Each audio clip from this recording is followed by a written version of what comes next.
Welcome, everyone, to the L7C Podcast Wrestling Edition. Today, we have a very special podcast. We are recording right after NXT Wargames just concluded, and we're like, let's just get on right after and get this going. And when you're talking wrestling, you got to have the expert, Jacob Mason. How are you doing today, sir? Oh, I'm pumped up. I'm wide awake. I'm ready to do this. Let's make it happen.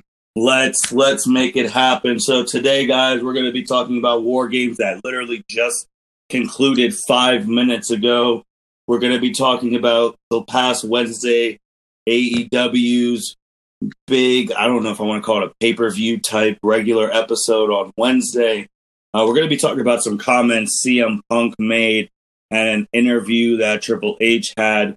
But before we review Wargames, we're going to actually take a little minute to express our condolences to Pat Patterson's family. Pat Patterson, the first Intercontinental Champion, the man who created the Royal Rumble, the first openly gay wrestler. He wrote the book, accepted how the first gay superstar changed WWE. He passed away a couple of days ago. So had to start off with that. Rest in peace to the legend, Pat Patterson.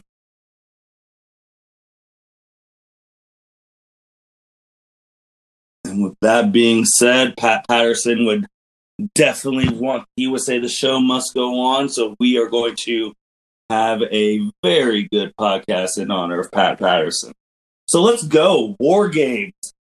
We had a 5-match card. You had the men's Wargames, the women's Wargames, the North American Championship match, Dexter Lumis versus Cameron Grimes, and Timothy Thatcher versus Tommaso Ciampa.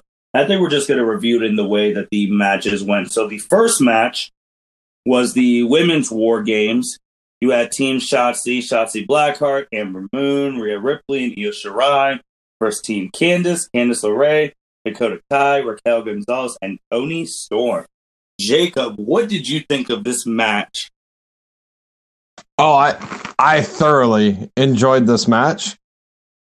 It was not match of the night, but going into this, I picked Team Candice to win it because I think they needed the win more than Team Shotzi's. Mm-hmm. Team Shotzi did. Oh, I love this match. It was a lot of fun to watch. I have a few complaints. Okay. What did you think of the match before I even get into my complaints?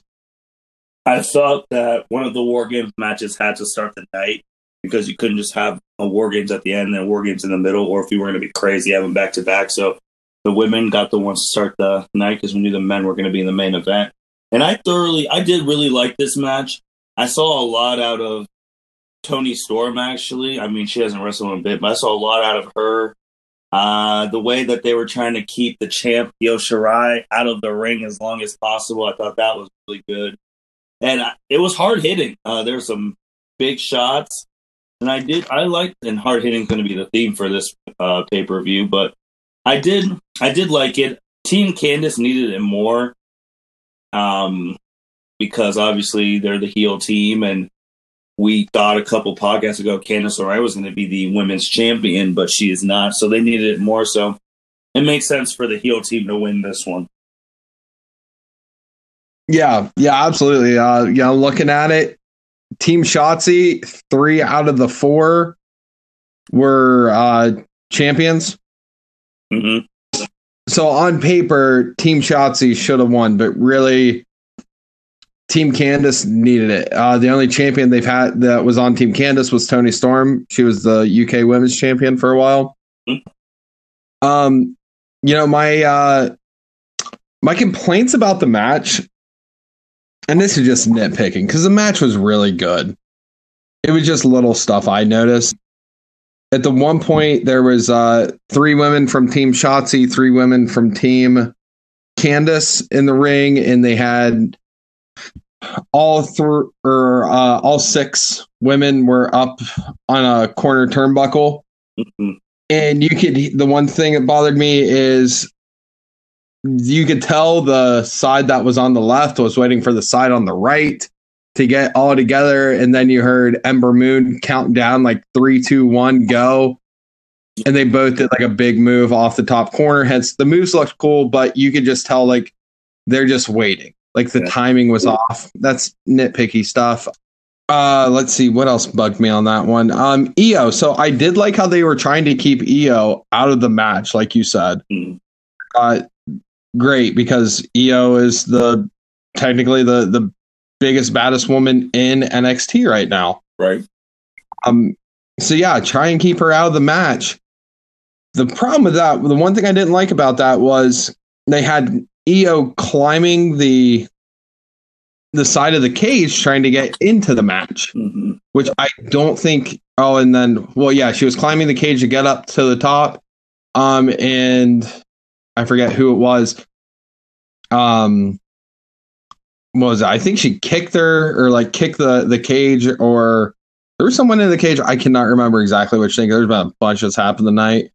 And knocked her off. It looked good, but it showed her trying to climb to the top. So fast forward to later, you have Io at the top of the ring. Therefore, it really wasn't that much of a surprise. She was trying to climb to the top of the cage because she already did it once before. I think they shouldn't have done that spot. I think they should have just showed Io at the top of the cage at the end, not showed her when she first tried getting into there, trying to climb the side, because it would have looked better. Although I did love the fact that she threw a trash can over herself and dived into people. And I, for one, I don't know how you feel about it. I hate that spot. Oh, the trap. I hate where they jump either out of the ring or wherever and they catch them. Oh, yeah. They need.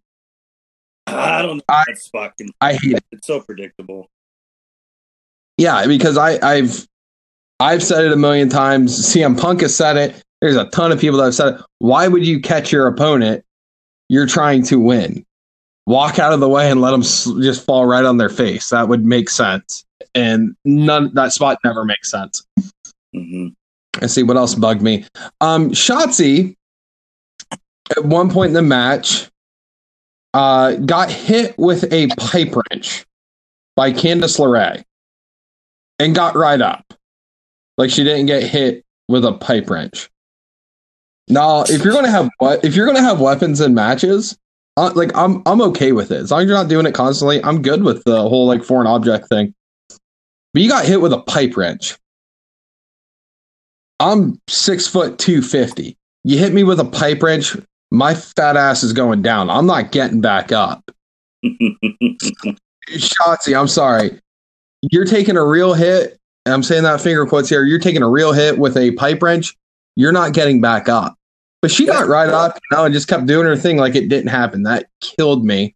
And something else that bothered me with the foreign object thing. Right in the beginning, there was it looked like a mini sledgehammer. It was like foam.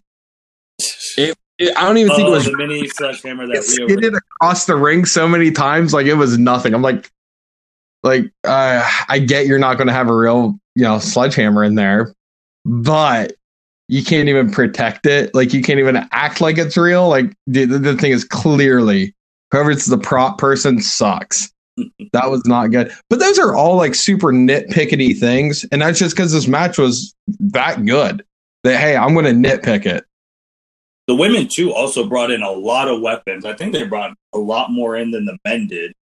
Oh, 100%. That's what I thought. Yeah, the only thing I guess with nitpicking with me personally that you already brought a lot of good points, but the finish, what is her name?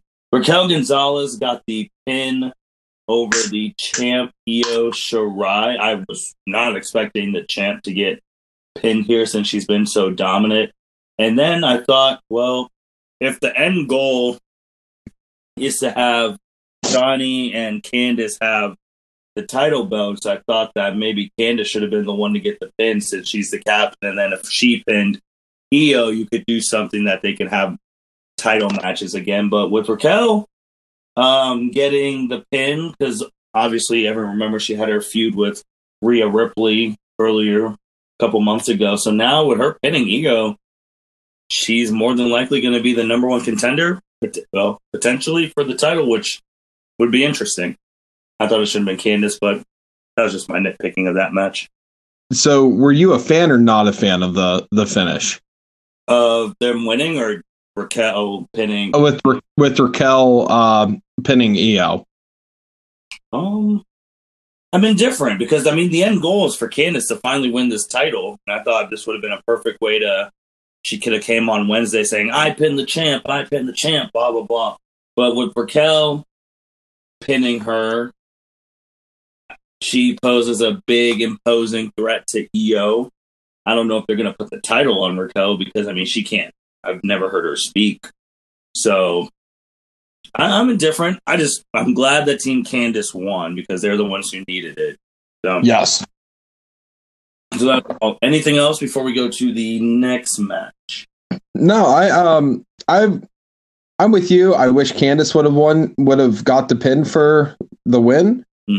But I'm okay with Raquel getting it because when we initially talked about her months ago, it was, who the hell is this person and why do I care? Yep, you're right. Well, now you've officially answered the question. Like, you did, like, I know she beat Rhea Ripley and whatnot, or had those matches with her or whatever happened there. But now I know Raquel Gonzalez. Oh, she pinned Io Shirai. Yeah. That's who the hell she is. And that's why I care. Like, good job. They answered that question. Like, should have been someone else. Yes. But if you're going to do that, at least I think if it wasn't going to be Candice, Raquel would have been a great option. Right. Agreed. I think it would have been the number 2 option. Agree. We're just going to see how that goes going from here. The next match, was that Timothy Thatcher versus Tommaso Ciampa? That was the next match? Yes, that was. And actually, before we even get into that, there is something else I have written down here and I forgot to say about the women's match. At one point, Candice, it was Shotzi and Candice, they were going at it with each other. Candice, you could clearly see she pulled a chair on top of herself. Oh, yep. I know that spot. Yep. Okay. So she pulled a chair on top of herself because I was like, you can clearly see her doing that. And Shotzi jumps off a ladder and lands on Candice. And I'm like, God, why would Candice do that? That looks really stupid, blah, blah, blah, blah, blah. That was just bad timing. But to the rescue was Wade Barrett. Good job to Wade Barrett because he said, oh, she pulled the chair up so she could give damage to Shotzi Blackheart. She knew she was going to take damage, but she gave it right back and whatever he said. But he made that very bad spot look, oh, okay, there's a reason she did this. Good job, Wade Barrett. You're right. Yeah. That's all I got to say about that. Yeah, Wade really saved it there. But yeah, let's go into Timothy versus Tommaso Ciampa. This obviously was for no belt. This again, hard hitting is going to be the word. These are 2 hard hitting dudes, middle of the ring, no bullshit, nothing. I actually enjoyed watching this match, probably because it was just 2 dudes going at it to see who's the better guy, and it was pretty physical. And I mean, I liked it, and Ciampa coming out on top, and I feel like they're not done with each other just yet. What did you think when you watched it? My when I watched the match, of course, my first question again was, who the hell is Timothy Thatcher and why the hell do I care? I still don't care. I still don't know who he is. And I still don't. I just don't care. To me, this was not saying it was a bad match. It didn't catch my eye. This was probably my least favorite match of the entire evening. Even with the blood of Timothy's ears?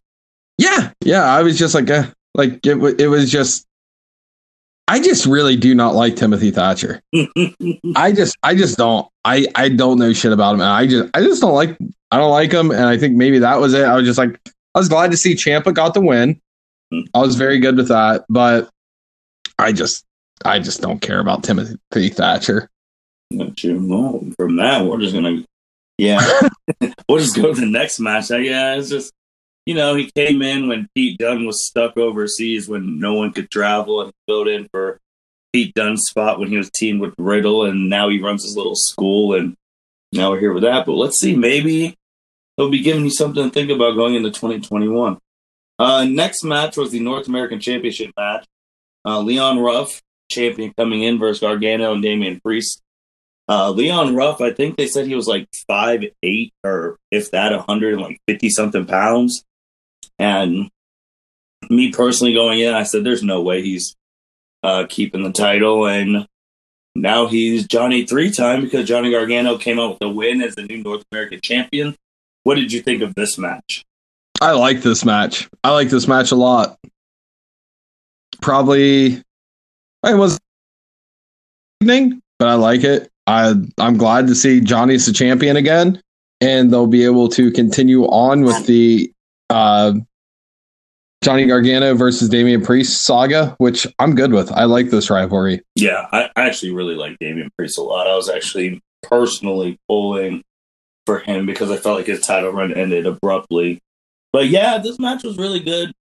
Leon is just, it's hard to take Leon serious just because of, like, you see Johnny Gargano and then you see Damian Priest, and that's the point. And then you see little Leon, who looks like a middle schooler compared to the two of them.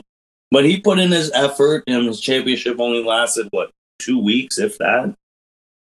Yeah, 2 weeks, but he's in the record books, so. He is in the record books. So, I mean, yeah, Johnny winning. Now you continue that rivalry with Damian, and you also continue the Gargano family takeover. So we're still waiting for that shot where they stand over NXT, both of them holding titles in hand. Oh, yeah, and now we have Austin Theory, who was revealed to be one of the scream face ghost whatever dudes. And because he cost Damian Priest the title by hitting him in the back of the head with a steel pipe. And he had the call back to it was me, Austin, it was me all along. Oh, I loved it. It was great. That was a nice callback to the old school wrestling fans, if you remember the Attitude Era when that happened. But the next match, you want to talk about your match you didn't care about? This was a match I personally didn't care about. Dexter Lumis versus Cameron Grimes in a strap match, where most of the match they weren't even strapped. Cameron Grimes had no chance of winning this match whatsoever. So Dexter came out on top on that. I would just say with Dexter, I don't know if he's ever going to be like the number one contender for an NXT title, but he seems like the type of guy where he would show up on a Raw after WrestleMania, attack somebody, have a little funny feud, and then just be forgot about if he ever got to the main roster. What'd you think of this match? I love this match. Really? Oh, dude, I liked it. I was entertained by this match. I'm entertained by Dexter Lumis and Cameron Grimes. I think Dexter Lumis, I think if they would use him right, I could see him as a champion in a heartbeat. Wow. I want to see more Dexter Lumis on television. I want to see him go after a title. Although they could continue the Dexter versus Cameron Grimes rivalry, I think it's hilarious. I've laughed every time, and not like, haha, this is terrible. Like, no, I thoroughly am entertained by this. And if I'm being entertained, I'll take it. I can look past a lot of flaws if I'm being entertained. I mean, prime example there, and I know I'm one of the few people who like this gentleman, but give me Otis. I love the whole Otis Mandy thing. Why? Because it was entertaining. Mm-hmm. It was good entertainment, not bad entertainment. So to me, give me Dexter, give me Cameron Grimes. I like the match. Well, before we go to the main event, your man Dexter, he might get fed to who we think is a returning Karrion Kross. Woo! Yes. Well, I don't think he's going to get fed because I think was that was his little promo thing towards Dexter? No, I don't think it was towards anyone. I just think it was where they placed his promo. But, I mean, with him coming back, that means obviously Scarlett's coming back. So, it'll be interesting to see. Right now, Finn Balor's the champ. Kross won the title off Keith Lee and then had to drop it literally like the next day because he got hurt, which that always sucks and messes up plans. So if he's going after Finn, he's he's going to have to be careful. The Prince is on another level right now as well. So that will be a... Oh, I think to look to the future, I think we need to look towards the past. Okay. I said this a long time ago on a podcast. Give me Karrion Kross versus Demon Balor at Mania. And it's starting to look like we could possibly get that. Yeah, if they let NXT get on a WrestleMania card. Well, not at Mania. I mean on their Weekend. on the WrestleMania weekend. Yeah. Because God, don't put it on Mania because it'll actually suck then. No, just give me the good takeover. It's looking, I think that very well could be an option now. So I'm excited for Karrion Kross to come back. He's just going to tear everything up when he gets there. And it's going to be good. We're going to see, because Karrion had his little thing. And obviously Finn Balor. Anytime Finn Balor's doing the black and white sitting in the chair promos, I am here for, because each one is just fire. He's just, after this little stuff's done, we're coming back to the real prize. See you on Wednesday. Like, when he's doing those silhouettes, it's great. But I agree. Let's get to it. Main event. You already know the players. Men's War Game. Don't even have to name all four of them. You know them as the Undisputed Era. And they're going up against Pat McAfee, Pete Dunne, Danny Burch, Owen Lorcan. Jacob, was this your favorite match of the night? Oh, 100%. I was going with the Kings of NXT. That's who my prediction was, because the promo or the video package they had for this match was great. So freaking good. Mm-hmm. Oh, this could go down as one of the best video packages probably gonna watch of the year. I'm gonna rewatch it when we're done. Oh, absolutely. Yeah, so who was your pick in this match? Because I was going with the Kings of NXT. I went with Undisputed Era only for the reason because they lost last year. And I don't think we're going to have them go 2 years in a row losing. You can't call something your match that you made famous for if you keep losing in it. That was the only reason I picked them. Fair enough. Funny enough, I was wearing my Undisputed Era hoodie and rooting for the opposite team during this match, so whatever. I love this match. The build-up was good. The match was good. Everything was good. Big brain right here. And to quote Pat McAfee, big brain, this was awesome. So good. And even the thing, too, with the finish, everyone expected Adam or Pat to get the pins, but it wasn't Adam, it was Kyle O'Reilly who got the pin. So that was cool to see, because, typically you expect the leaders to do it, but that was great seeing someone else get the pin. Oh, it was very good. They're really pushing Kyle O'Reilly. Yeah, they are. Which is always a good thing. But, man, watching this entire match, watching it go to the end with Kyle O'Reilly who did he pin again? I think it was one of the tag team. I think it was Danny or Owen. I think it was one of the tag team champs. It was Oni. He pinned Oni. That was it. Really pushing him. It really brought back my old go-to favorite thing for this, because just with everything going on, it's that time again. I think it's time we dust it off. I think we start climbing the hill and we prepare to die on it once again. Ladies and gentlemen, Jacob Mason's bold prediction, hot take is Undisputed Era is going to dissolve. Here's my take. Here's what I think. In the promo package, there was a lot of talk about how Pat McAfee was throwing out big bucks, big money to get these guys on his side for his faction. It's a money-making faction. Mm-hmm. Pat McAfee's going to look at this. This is how they'll portray it out here. Pat McAfee's going to take a step back, look at the situation, and go, okay, I can't beat the Undisputed Era. Therefore, I'm going to buy the Undisputed Era. Therefore, I think he's going to buy Kyle O'Reilly. And I think you're going to see Kyle O'Reilly turn on the Undisputed Era. Ladies and gentlemen, it is back. Jacob Mason's Undisputed Era is falling apart edition. We lost Lana. I think Lana was our last thing on the last podcast. Okay. So now we need to bring this back. We need to fill a spot here. That's my take.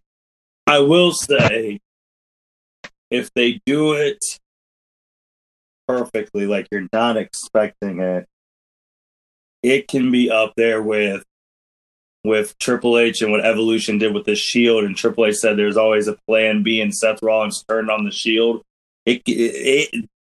That would be wild if it happens with the Undisputed Era, because everyone will be looking at Kyle, because I think it'll be Kyle, because Kyle's going to win and not to win, so we'll try and buy him off first. That would be crazy. Yeah. But it would be good. Oh, yeah, it'd be, jaws drop. Jaws would drop, and I would be happy, and we'd do an emergency podcast just to say I was right. Be all about it. That's true. What did you think of Pat, the second match? Pat is going in one of my top 5 at the end of the year when we do our tops of the year. Pat's going to be there at not the tippy top, but he's going to be top 5. Pat McAfee is the freaking man. I thought he moves good. I thought he did good. He wrestled better than a lot of wrestlers. Oh boy! And we're going to talk about his promo work in a bit. Let's be real. I thought it was good. He did a beautiful swanton. He did a beautiful moonsault. Of course, his kicks always look good. Mm-hmm. Mm-hmm. Pat McAfee is a freaking man. I thought he did good. What do you think? Oh, yeah, he did good. I thought the moment where I thought that this when the match was about to be over, when Adam hit his finisher on him and he kicked out at 2, and I was drinking a Gatorade, and I'm just like, wait, did he just kick out? He kicked out of the Panama, was it the Panama City Sunrise or Sun? I actually really liked that move too. And like when and then when I saw him kick out and Adam looked back, he's like, "Are you freaking kidding me?" Like that. There's no way he should have kicked out. But in the second match, Pat's doing a lot of good stuff. And like you said, we're going to talk about his promo work in a bit. So with Wargames, 5 matches, 3 hours, good time, great matches. What would you give the card rating? Oh, I'd give it a 4 out of 5. Are we going on a 5 scale? We'll do the Dave Meltzer 5 scale. Yeah, I'll give it a 4 out of 5. Agree. I would give it a 4 out of 5. Me personally, I think I would give it like a 4.45 if Candice got the pin, because that would set up so much more stuff. Yeah, I agree, buddy. All right, well let's switch from this Wednesday night type show to the other Wednesday night type show. We got AEW, which basically had a pay-per-view on live TV this past Wednesday with the headline Jon Moxley going against Kenny Omega for the championship. And Jacob, I'm going to let you take this away. Go ahead and talk about this. This past Wednesday, what happened, the title match, and all the other with AEW. Okay, so let's just talk about the title match first. Yeah. Because there were 2 very big things that happened on this past Wednesday. Both, in my opinion, well, I'll say probably the Moxley Kenny thing match was probably the biggest and just very insanely close by a hair, followed by the second thing. But we'll start off with the Kenny, Jon Moxley. They had their title match. The match was good because, of course, it was. Why wouldn't it be? Yeah. It's Kenny Omega and Jon Moxley. Mm-hmm. Take my money. Except I didn't have to pay anything. I just had to watch. I'll take it. Mm-hmm. At the end of the match, Kenny Omega pins Jon Moxley, takes him out, takes a ton of V triggers or a micro. He gets hit with a microphone, gets a ton of V trigger knee strikes, finished off with the One Wing Angel. Your new champion, ladies and gentlemen, is Kenny Omega. Did you have Omega winning when we previewed this 2 weeks ago? I think I said I could see it going either way. Yeah, it was. If I remember correctly, because I was like, I thought someone might have came in there and tried to screw it up for either one of them. It was a pick. Yeah, I'll take whatever. Either way of which way it would have went would have been good. That's the best part about it, because that's how you book good wrestling. Anyways, Kenny Omega wins. Don Callis, who's the president or owner of TNA. Mm-hmm. Long story short, he comes out. He's on commentary. He comes out to the ring. Kenny Omega, he announces Kenny Omega is going to be on TNA this Tuesday. Yeah. So, now with that, because I'm pretty sure I know the other second biggest thing. I had this split into three big things. The WTF no one saw coming who showed up, and this part, because this is literally what we were talking about 2 weeks ago about intercompany like promotion relationships and things like that. And when he said Kenny is pulling up on Tuesday on Impact, and Kenny's like, yeah, I'm gonna be there, I was like, oh, we just talked about this 2 weeks ago. We're gonna have a TNA AEW working relationship too, and they're working with New Japan. I was like, oh, this could be big. Oh, this is going to be massive. This could be the biggest, because this is the craziest way to close out 2020. Mm-hmm. The beginning of 2020 was COVID hit, and we've been in the COVID era of wrestling. We're now leaving 2020 with all these other people, all these other companies are now starting to team up to do shit. Yeah. Ladies and gentlemen, what the hell is going on? I love it. Who's the top guy at TNA? I don't even know who the top man is. Honestly, I don't pay attention to their men's division. Yeah. I pay more attention to their tag division and their knockouts division. Yeah, I haven't really. Because right now the top people in TNA that I care about is the Good Brothers. You have Carl Anderson and Luke Gallows, who are the tag champions. You have Deonna Purrazzo, who is the knockouts champion. Mm-hmm. But there's a lot of things you can do here with this. Oh, Rich Swann. Rich Swann is the champion, the men's champion right now for TNA. So when Omega comes to TNA, because they'll probably open the show or end the show, and you have Rich Swann coming in with his title, and they're like, all right, title for title match. Oh my God. The ramifications that would have on the wrestling world would be massive.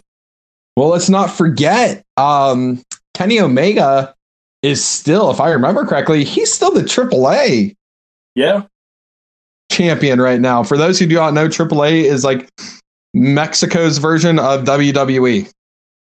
Mm-hmm, mm-hmm. And he's their top guy. I don't even think he shows up. I think he Brock Lesnar's it. I have no idea. But I do know he's a champion. Yeah, it's wild. And we literally just talked about this on our last pod about promotions working together. You get all these people mixing it. It's going to be great. But let's talk about the other biggest thing that no one saw coming on TNA, which, to be honest, social media-wise, overshadowed the news we just talked about of Omega winning, was Hall of Famer Sting coming on AEW. Jacob, what the hell was happening? I gotta say, hearing Tony Schiavone go, "It's Sting," gave me chills. Gave me absolute chills, because I went from being 28-year-old Jacob to 6-year-old Jacob, and hearing him say, "It's Sting" on WCW, and I'm going, oh my God. Yeah. Sting just shows up. It was Cody and Darby Allin. Or let me for that. Cody Rhodes and Darby Allin versus Team Taz. And at the end of the match, out comes Sting. And he stares down Arn Anderson. He stares down Cody Rhodes, and he stares down Darby Allin. And basically walks off. That's the gist of it. And this coming Wednesday, Sting will speak on AEW. This has been this has been a wonderful week for wrestling. This has been the best week of wrestling since the beginning of the year, I'd say. This has been amazing. Yeah, so with Sting's thing, obviously, I forgot to say that AEW's The Winter is Coming episode, from Game of Thrones, and you had Sting come, so that was wild.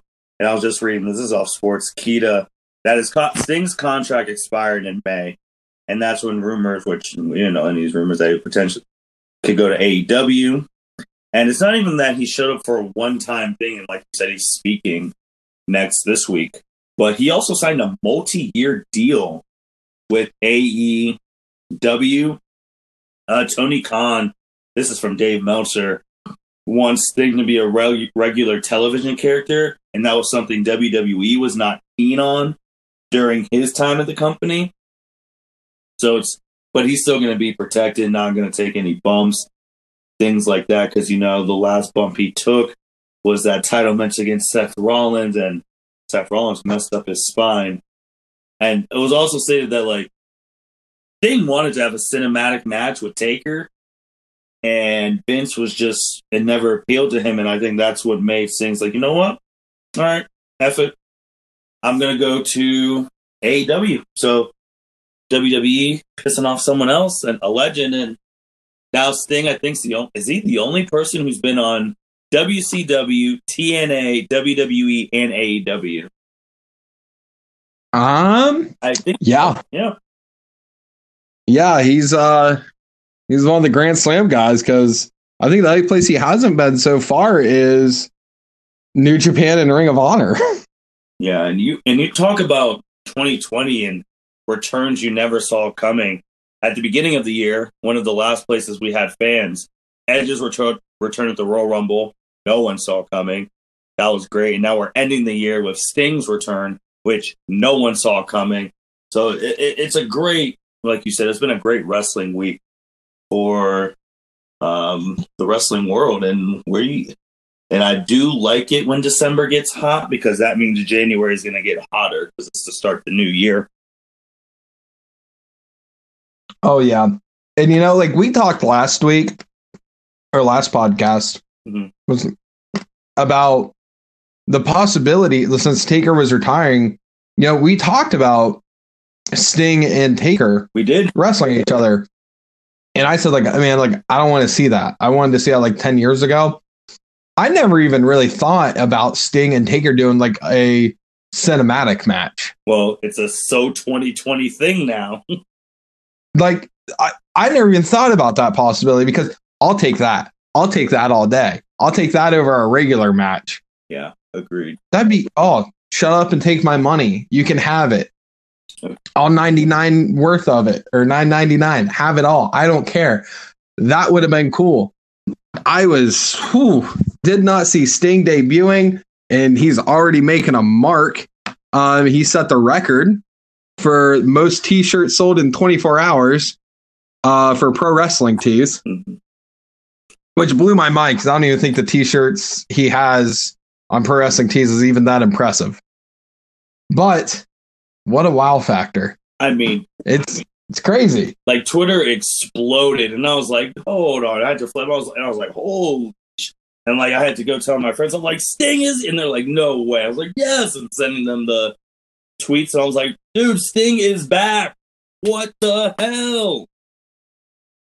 Yeah, it's crazy. And like I said, hearing Tony Schiavone say Sting is just, it's just right.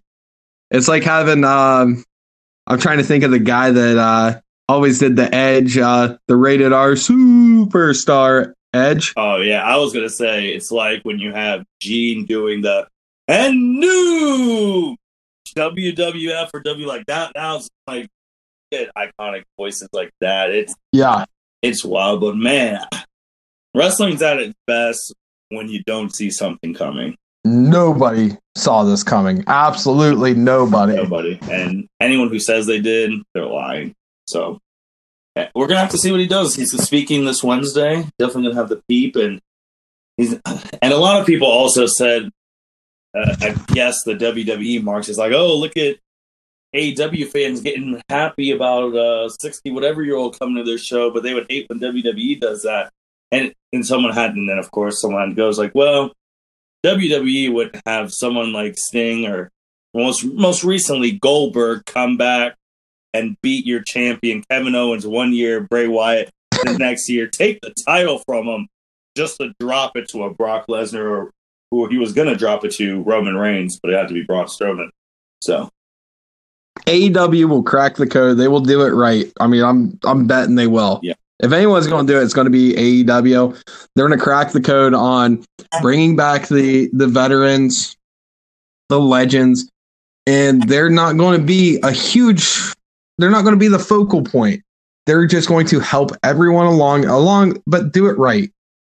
It's going to be good. If I'm putting my money on a company to do it right, it's got to be AEW. Yeah, it's wild, but we're going to have to see how it goes. Next thing we were going to hit on is, which we alluded to earlier in the podcast, CM Punk. When CM Punk talks, the wrestling world does listen.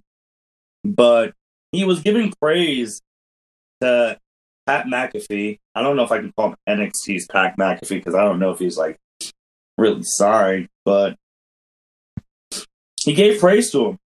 He said he said Pat McAfee's a better promo than everyone on the show. And everyone on the show should feel embarrassed because an outsider's coming in being the best promo. And CM Punk said that Pat McAfee, to him, was the best thing on NXT other than Rhea Ripley. So, Jacob, I guess two-parter. Do you think right now Pat McAfee is the best promo in WWE? 100%. I don't even think it's close. Why do you think he's the best promo in the company right now? He's the most entertaining. It sounds the most legit, because the only other person I could think of, like who is better than him on the mic right now? Like, I'm thinking, who's the hottest, who's the biggest draws right now? And I'm going, well, Roman is the biggest draw right now. Mm-hmm. Roman's been great. He's been really good on the mic since he's went heel. Yeah. That being said, Roman is not as entertaining as Pat McAfee. I think I said this on the podcast a time or two ago. No, I forget which one. But I said Pat McAfee was such a heel. He turned the most heel stable in Undisputed Era into a face stable. Yes, you did. You did. Nobody else is doing that right now. Nobody. Pat McAfee is the best one. Plus, all he does is talk since he's not a football player, what's he do for a living? He talks. He's got his own show. Mm-hmm. He better be, I would hope he would be good on the microphone. No, he's next level. He should be teaching promo classes right now to everyone else. Here's my thing with CM Punk's comments. One, if you're a wrestler in the company, you should be reading that and you should be pissed off. Because full-time talent always gets mad when part-time talent comes. They do better than them, and they leave and things like that. So if you're a full-time guy and you're reading that and you're like, oh, I can't have this part-timer be better than me. I can't even call him a part-timer. I don't know what to call him. But they should be taking that. If this was the old days, they'd be like, all right, you think he's better than me? Well, I'm going to have a promo. And the other thing with the promo, too, is I don't know how much produced he is by WWE. It's looking like he's having free reign, which anytime you have free reign in WWE is when you can have the best promos. So that's another thing, too. If he's getting free reign before some of these other people who are still getting handed their whole freaking scripts, then that's an issue, and they need to step it up. Part of me hopes, in a way, that it's a 6 and 1, half dozen in the other. If he's getting if they're handing him a script, damn, he's taking that script and absolutely killing it. That'd make it worse, in my opinion, too. Like, if he's getting that, if he's being treated like a normal person and he's getting a script and he's killing it and making y'all look like idiots, you guys need to really reevaluate yourselves. But on the other hand, if he's, which I believe is the case, if he's just doing his own thing, writing his own scripts, WWE, what are you doing? Let them just let everyone do their own speak. Like, let them speak. Sink or swim. Here's your chance. Here's 5 minutes. Go kill it. I mean, that's what you do. I think right now, especially, well, Becky's gone. She was good.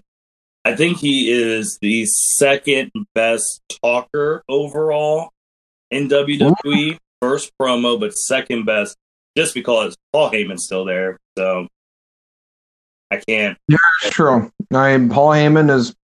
But does Paul speak that much anymore? He doesn't speak that much, but if I'm ranking everyone in the company, like right now, wrestling-wise, just wrestlers, Pat's number one. It's not close. But if we're just doing overall, if Paul Heyman starts getting on that mic and starts going off, God, can we fantasy book? Can we somehow get Pat McAfee versus Paul Heyman and just have a battle of the mics? Give me that as a main event at WrestleMania, and I would love it. I don't even care. That'd be so good. I mean, if Pat really, really, really took off, they find a way to get it. I don't know how, but they find a way to pay off everyone so he has an army against the tribal chief. And then you could have them going at it because, Roman's the biggest draw and he's talking really well. So that'd be good. But it's just interesting comments. Anytime you hear those type of things, you always wonder what the full-time talent is thinking. But to go from that, Triple H, I think, heard our podcast 2 weeks ago because he did a recent interview and he was talking about things like obviously Rhea Ripley's trajectory because things changed because of COVID, because there was no one besides Becky Lynch. There was no one hotter in 2019 than Rhea Ripley. The way she ended, like she was a supernova, and then it just died. And Triple H is saying this year is going to make her better for it. But he brought up the question was brought up about working with other promotions. If you remember 2 weeks ago, I asked you, Jacob, if you think this could ever happen, and you were just like, no, not. And Triple H said we are open to working with other promotions if it's right for the both of us. What did you think about that when you saw that? Well, when we talked about this on the last podcast, with did I think that would happen? No, I went from 100% it's not possible to 75% it's not possible now. That's a big because things have changed because Sting, or not Sting, TNA and AEW are going to work together now. Yeah. Allegedly. So that's the biggest thing that's changed. And I think Triple H looked at that and went, shit. Well, of course, we're open for business to work with other people. We're all about as long as it works for both of us. No, like he's just saying whatever he can to try and get people to talk more about your NXT than AEW, because AEW, if you thought the ratings war was bad before, the ratings war, it wasn't much of a war before, but they just dropped a nuke on NXT. They did. It's done. It's been done. It's really done. You have to do something now. Now, do I think it's going to happen? I still don't think it's going to happen. It might happen if they have like some dumb little tiny indie promotion, like maybe. I'm trying to think. Who do you think WWE would work with? Ring of Honor. Ooh, because they got a lot of guys came from there, so the connections there. But I think the biggest worry with that is I don't know if they would, because Ring of Honor has way more free reign on letting the wrestlers speak what they want to speak. I will also, and that would not fly in WWE. That wouldn't, but also to my thing with Ring of Honor with the connections. Ring of Honor, if you watch it, it is on Fox. So the Fox execs, if they want to make something happen because WWE's on Fox. If Fox says, "Hey, I want you to do something with Ring of Honor," I think it could happen. They're both on the same network. All right, so we're going to play fantasy booking right now. Let's say WWE pairs up with Ring of Honor. Ring of Honor is paired up with New Japan. Yes, they are. I mean, we just had Brody King versus Kenta the other day in Ring of Honor. So does that mean New Japan gets in on this too? Well, could we get Okada somehow in a WWE ring because they're going to team up with Ring of Honor? If this were to happen, you have to send your champion. So, I mean, whoever Roman's going against, he's going to win. But you got to send also people New Japan's familiar with. So you have to send Nakamura. So you can have a Nakamura versus Okada or an AJ Styles versus an Okada match, which, as the saying says, take the money. So it would be interesting. I think my favorite thing is if you got all the promotions together, you say take your top 3 men, top 3 women, top 3 tag teams, and we just have a whole G1 style tournament and see who's the best of all the wrestling promotions. That'd be cool. It'd be like the old NWA all over again. Yeah. Whew. Pat Patterson. I don't. Oh man! As much as I think that'd be cool to see, the question is who books it, because nobody wants their top guy to lose. Yep. Now TNA would be willing to work business because they don't give a shit. They get more eyes on their product. They're like, that's just making us money. We do not care they don't care one bit. But man, could like seeing, Kenny versus Roman versus right now it's Naito in New Japan. Like, who wins? How do you book that? How do you work that finish? Because each company is going to want them to, their people to win it. And WWE is the biggest dog on the block. So, and they have the most money backing it. They have the most eyes. Therefore, you would have to think WWE's people would have to win. This is all fantasy booking right here. Yeah, but then you got to think of the things too. If like WWE has USA and Fox in their corner, you could say Ring of Honor because it's on their station. TNA has TNT, so you're in those big execs too in a boardroom, and they don't really care about the finishes; they care about making the money. Mm-hmm. So what's going to get the most people on here? And in the perfect world, this happens. It would have to probably happen in America, probably at a AT&T Cowboy Stadium to have 100,000 people.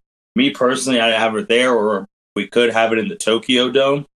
So it would be wild, because then you're talking about you got to get some of the legends too, like the dream matches. Like we never thought Cena and Styles would happen, so you got to get like Cena versus Okada, like things like that. So then you got to see if they're going to come back, and then getting all those people, and Cena would lose. So it's like, because he would do business. If we're gonna, man, if we're going to get John Cena to come back to wrestle a New Japan person, I want to see him fight Tanahashi.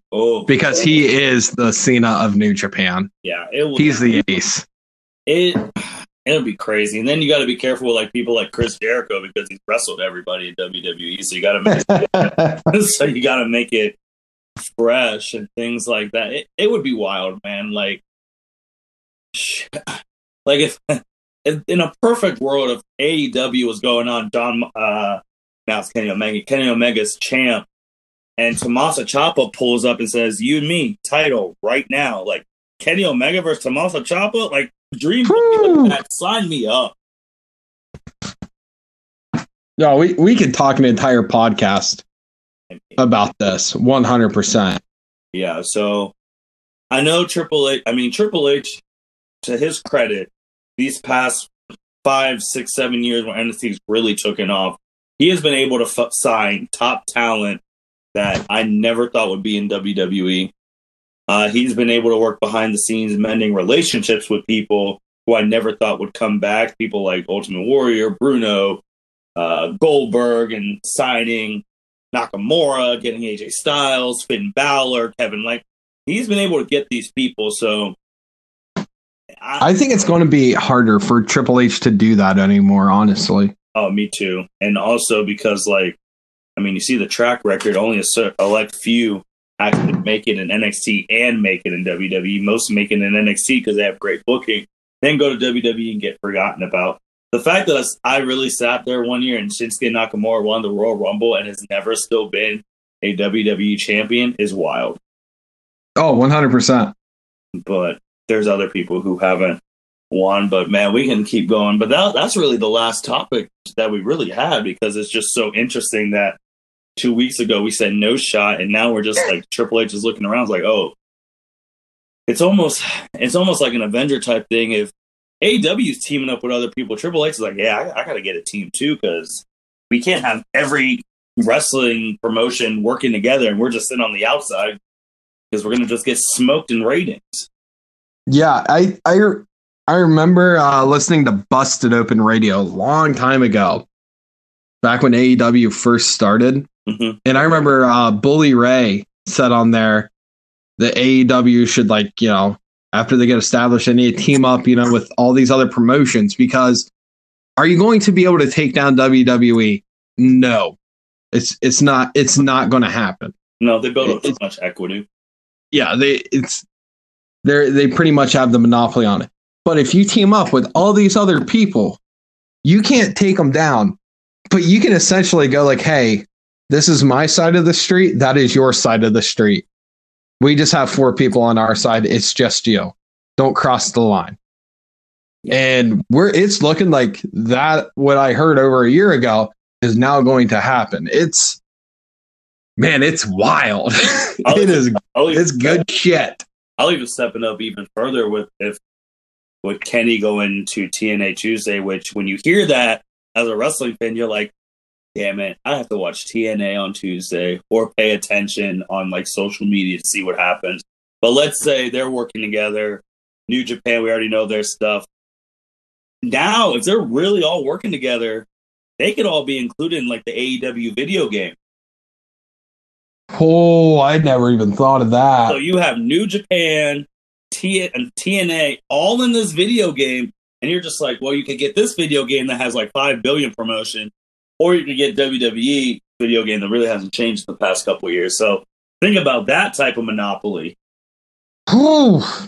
Take my money. People in the States will be able to get their controllers and play as freaking Okada and Moxley and Omega. And it not be a creator wrestler. No, not be a creator. It'll be the real deal. And then you get to have arenas like Tokyo Dome that you're playing on your big screen TV. Like, it'd be wild. Oh, man, that'd be great. I never even thought about that. If you could work that together, abso-freaking-lutely. Yeah, but we're definitely going to have to dedicate just a whole podcast on that, because we could really keep going with how this could work, contract-wise, everything.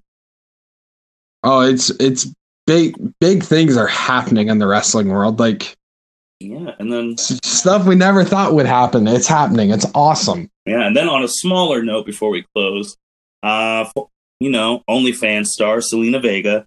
Just kidding. Former WWE star. She posted a couple days ago that on Saturday she was having a big Among Us game, very popular game that you do with your friends. And she had people from WWE everywhere. She had Hall of Famer Lita. She had Renee. She had Paige, which I don't know if Paige is just asking to get fired at this moment, but whatever. Other people. And then the name that no one has seen in almost like 2 years, Ronda Rousey. Part of the stream. I didn't watch the stream just because I couldn't at the time, but just seeing Ronda on there, I wonder if there was any wrestling questions asked to her while she was streaming.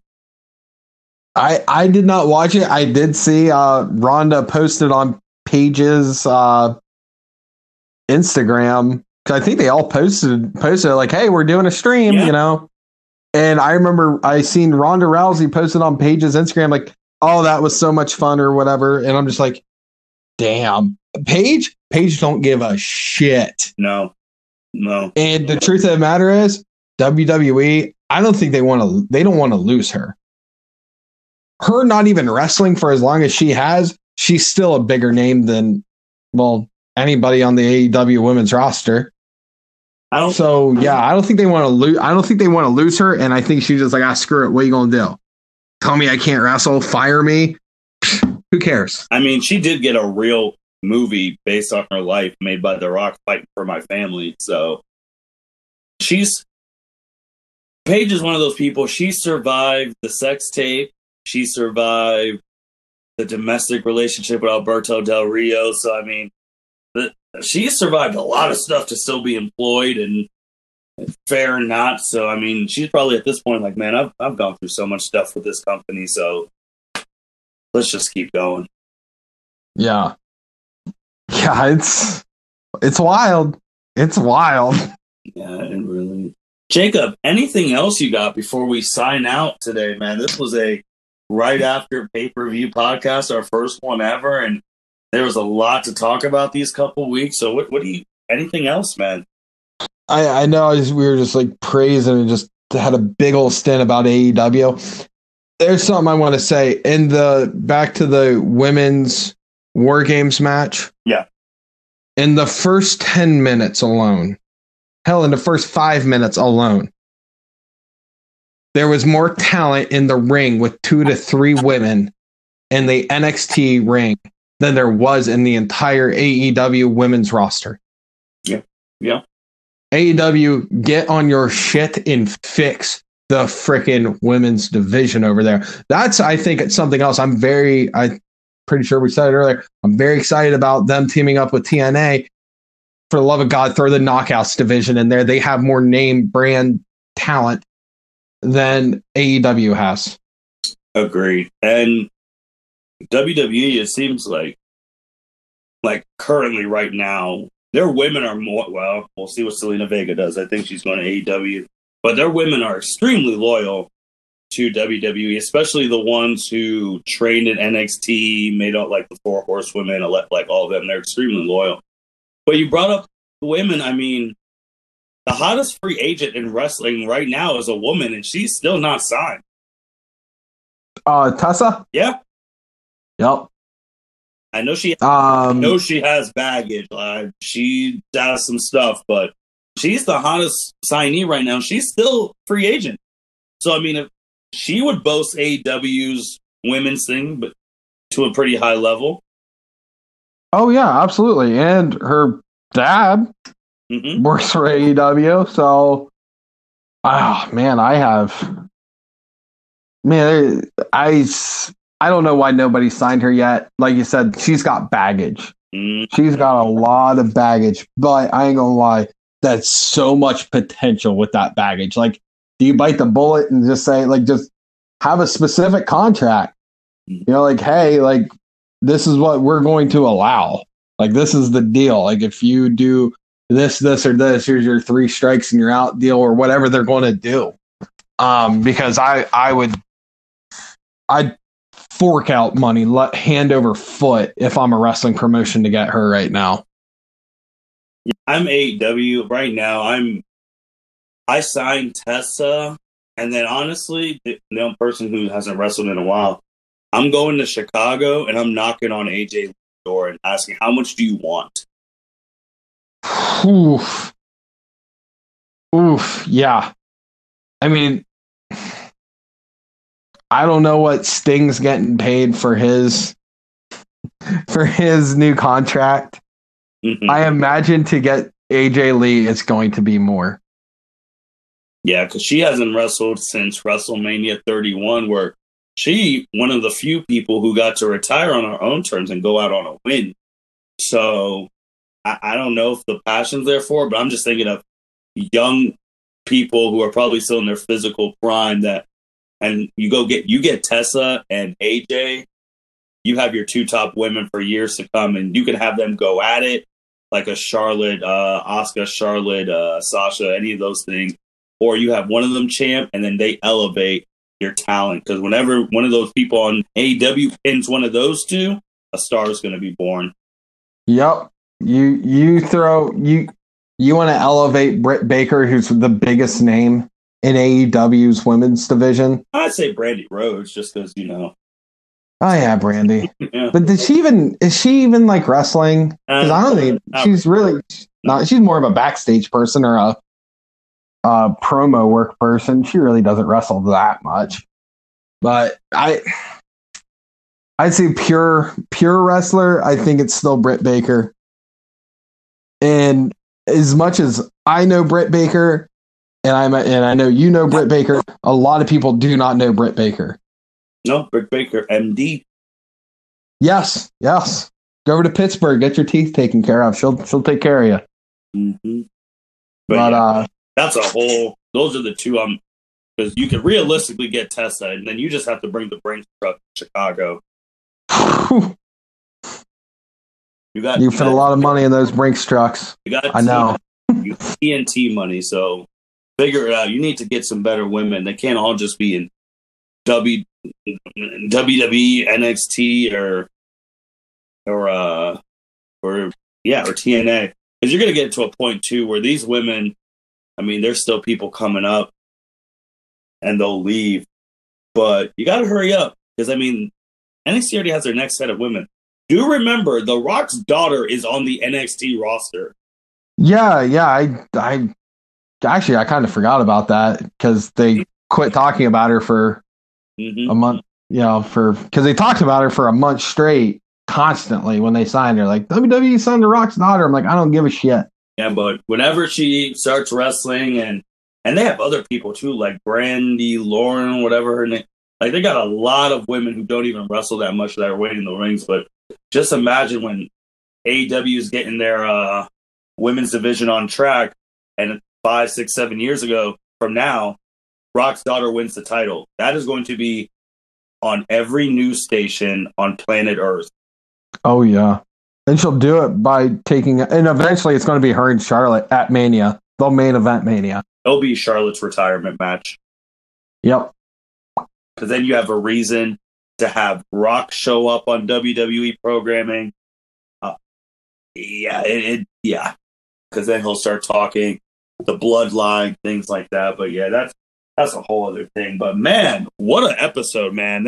It's been good. It's been wild. It's been fun. There's been so much, and when we do these every 2 weeks, we always like, man, what are we going to talk about? And then wrestling never lets you down. Never. It's constant. It's wonderful. Yeah, man. But we're gonna have to see, because we're gonna have to work the calendar, as I've talked on previous episodes. At time of this recording, that might be out when you listen to this. We're obviously planning our first end of year podcast where we try and get all the contributors to the podcast just on one end of year thing to talk about the successes we've had and just ask some general questions. And it's typically that one right now is looking like it's usually around the time we do our bi-weekly wrestling one. So we might have to hit you with a double whammy and come with and send another wrestling pod to you guys by next week, depending on what Sting says. Oh, absolutely. You're talking to the number one champ of the L7C podcast right here. Yep, you Most are. consistent person you got. That is true. That is true. But we'll let you guys know. You'll see the episodes, and we'll go from there. Jacob, anything else before we sign off, man? No. Hey, thank you to everyone who continues to listen to the podcast. I'll make sure my promotional work is a lot better than my last week's one. I let all the listeners down. We're going to change that on this one. Shout out to Justin for constantly fixing our streams, and Martin, thanks for always bringing me on here and letting me run my mouth for an hour. Hey, no problem, man. 2 weeks of wrestling, we could technically go 2 more hours if we really wanted to. So, all day. But all right, guys, thank you for listening to the L7C podcast. Thank you, Jacob, for being on. You guys, thank you for listening to this episode of the L7C podcast. Be sure to like, rate, review, and subscribe to the channel. Follow us on all social media platforms, and we'll be talking to you guys soon. Take care.